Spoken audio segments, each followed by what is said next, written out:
Good morning, ladies and gentlemen. It's Mrs. Ernsting from her front porch. It's a beautiful morning this morning. I sat out here a little bit before I came out to visit with you, and I was reading a book. And then stopped and thought about, what am I going to say to the kids today? And then I decided, reading a book and talking to kids, those two things could go together pretty well. Now, I wasn't reading a children's book. I didn't have any pictures in it. I had to make all of those in my mind.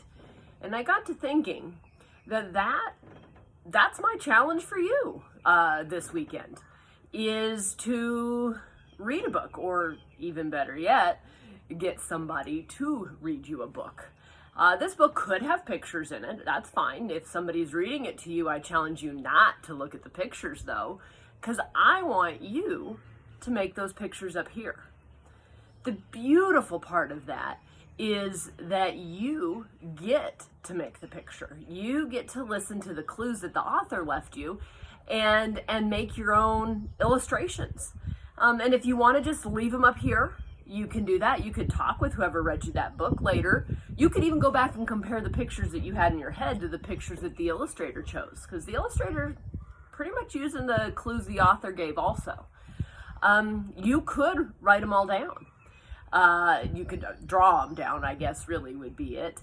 And if you're doing like a chapter book or one of those, longer books that are, maybe too difficult for you to read yet, and that's okay, you're going to get there. Put them all together, and then you'll have the book with the words and the book illustrated by you. And how awesome is that? Because then you can go back to the book you illustrated and retell the story. You don't have to have the words, because it's up there. And that's honestly the very best thing for me about reading, is I get to have this creative license, if you will, to make a picture, have a movie going on inside of my head about what is happening in that book. It's honestly, those are the very first movies. Those are the very first ways that people even began to communicate, was through stories. And they'd sit around their campfires. They didn't have any screens or tablets or anything else like that.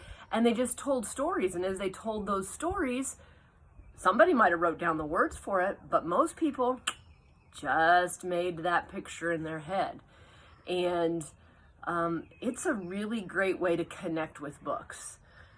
So, the weather's supposed to be pretty today again.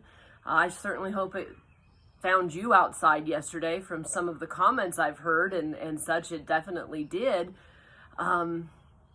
Today, get outside again. Find a tree. Not going to throw out a whole lot of shade, but, we could pretend. Grab a book, grab a person who can read that book with you, and just listen to the words, to the story, and make that movie in your head. It's Friday. I'm not going to talk to you on Saturday or Sunday, just like it is during the regular school week, but I'll be back again on Monday. And as much as this is weird and different, I'm going to have to say, I really look forward to my porch chats with you. It kind of makes me feel like you're there.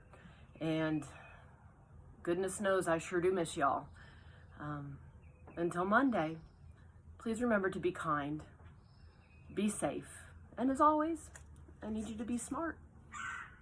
Until Monday, goodbye.